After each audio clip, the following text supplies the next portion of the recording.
Good evening, everybody out there on YouTube again. This is Kent TV. I am making another YouTube video for you guys.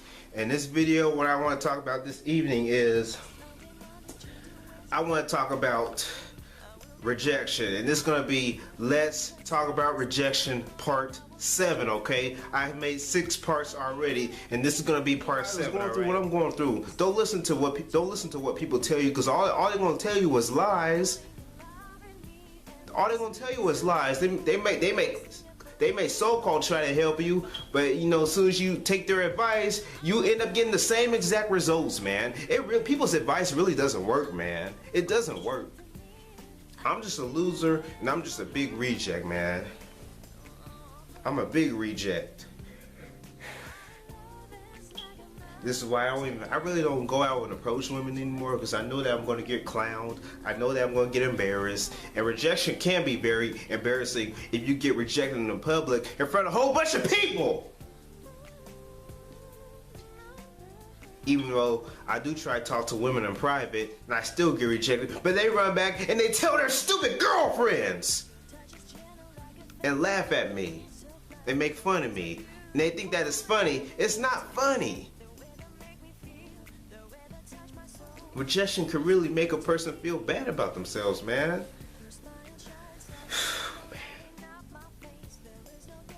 I went to the mall today.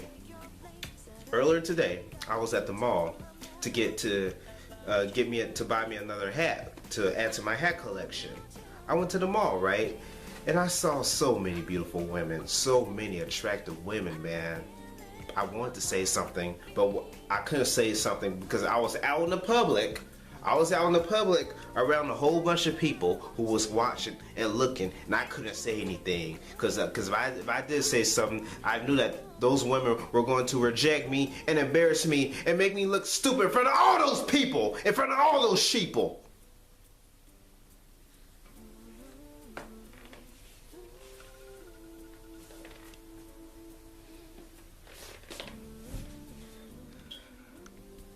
I'm just a loser, man.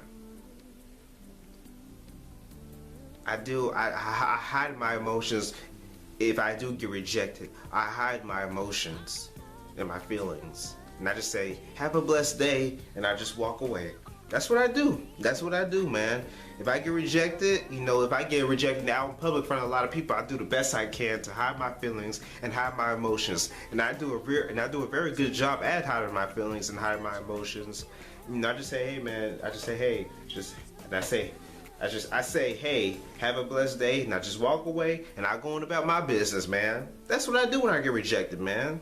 But deep down inside my heart, deep down inside my spirit, deep down inside my soul, it just makes me feel bad, man. It just tears me up on the inside. It tears me up like crazy, man. And people think it's funny to make fun of me, to embarrass me, to make me feel bad on purpose. You think it's funny? It's not funny!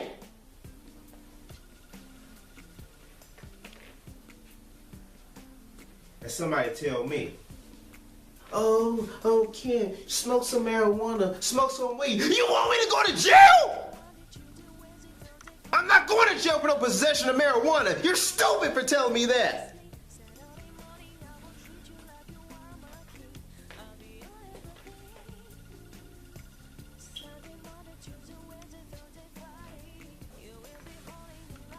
Smoke weed. I'm not going to jail, man. I don't have a criminal record.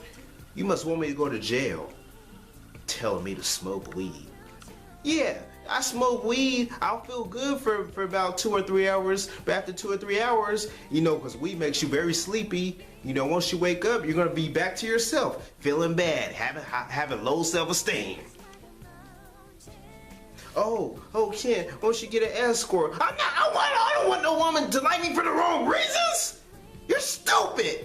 Stupid.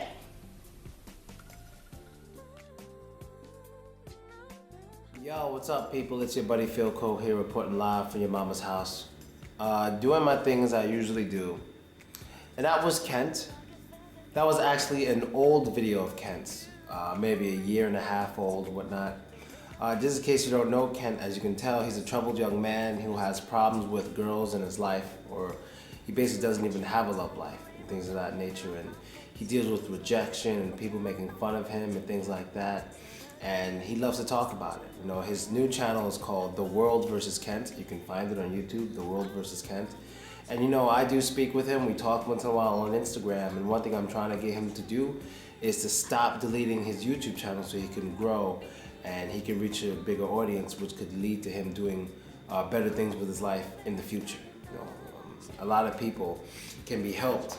Well, not just a lot of, anybody who has a large audience can find a way that that audience can help that person, whether it's through donations, whether it's through good advice, whether it's through meetups, anything. So I think the larger audience he has, the better. As long as he learns to ignore all the, you know, haters and people who make fun of him and losers who have no life. Once he learns to be like me and understand that most of those people say those things because they want him to feel bad. No, they say those things because they want him to feel bad because their life sucks. And that's why they say those mean things to him on the computer, on the internet. But once he figures that out, I think he'll be in a much better position, especially emotionally. But what I want to talk about in this video, I guess I honestly want to talk not just to him. This isn't only him because, like I said, this video was like a year and a half ago, and maybe he feels different now. Maybe he feels different. Maybe he doesn't feel that way. You know what I mean? Maybe he changed his mind about certain things he said in that video now. But this is just not only for him, it's for people who feel like this or have felt like this in some way, or maybe still kind of feel like this. And now I'm going to give my opinion on this. Some ways I think you can help yourself. You can make yourself feel better. You can live a better life with less stress. You know what I mean? The first thing I think a lot of people who deal with rejection and maybe getting made fun of, but especially just not having somebody in your life or even some people in your life that you want there from the opposite sex or whatever sex you like sexually, whatever sex you're sexually attracted to, is you need an outlet. You need an outlet, something else to do, something else to occupy your time with. Like when I was a teenager, I never really got what I wanted when it came to women. Only one time, this one girl tried to be with me, tried to get close. It was almost my first time, but I was too shy. I couldn't do it. You know what I mean? I was too shy until I was 20 years old. You know, so I could be around girls, I could maybe kiss a girl, but it never happened. And I always lost the girls I really liked because I couldn't do it. And I wasn't able to do it till I was 20, you understand? But what I did as a teenager, so it didn't bother me that much, was I loved to skateboard. That was my outlet. I'd skateboard when I was outside, when I was inside, I was watching skateboard videos. It would have been great if I would have let education be my outlet. If I had paid attention in school and did homework and maybe even some extra studying as an outlet to forget about it, that would have been great. But unfortunately, I wasn't that type of teenager. I just wanted to have fun. You know, I just wanted to hang out with my friends. I just wanted to laugh and goof off and stuff like that. I was never a troubled teenager, but I just didn't have any real positive outlets at the time when I was a teenager. Well, skateboarding was positive. Skateboarding was a positive one. The rest of them were just kind of a waste of time. You know, I did make some money off of skateboarding a little bit. I did some films in which I was an extra skateboarding in, so it paid off a little bit, you know. And I was in the movie The Amazing Spider-Man because I played a skateboard kid who was filming Spider-Man Capture a Criminal. So that was pretty cool, and that was because I skateboard, and that's why they called me to the audition. You need that outlet. And I think once you find that outlet, you'll definitely have, logically, you'll have less time to think about all the times you're getting made fun of and how you don't have a person in your life. But not only that, it can develop into something that can help your future when you have a positive outlet. So maybe you start drawing pictures, or you work in your art, or you learn another language. That's one thing I did when I was bored. When I was a teenager, I was studying Japanese. I remember that. And when I came in my 20s, when I got bored, I started learning some Russian. That's what I did when I was bored. I had nothing else to do. I started studying Russian music. Like, I know word for word at least 100 Russian, to this day, 100 Russian songs, word for word. But all these songs are like from the 90s. Because when I downloaded this, this is like 10 years ago. When I downloaded this, what is it called? You know when you download like from, like a bit, torrent. I downloaded this torrent called Russian music.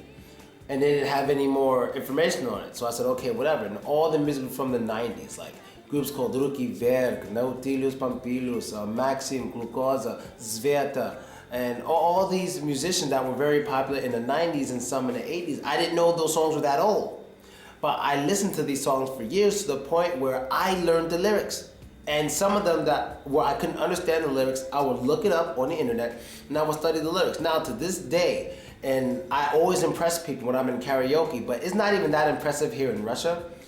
If I were to go in any Russian club or bar anywhere, like in New York City when I go back home, and I go to a place where it's like Russian and American, whatever, and they have Russian music, I can easily impress everybody in the room. Nobody's gonna see that coming.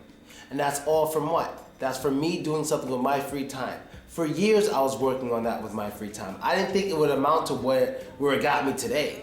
Like in a much better position in life, I have a great place, I have a lot of friends, and soon I'm gonna have an even better place and all this stuff, I have good money.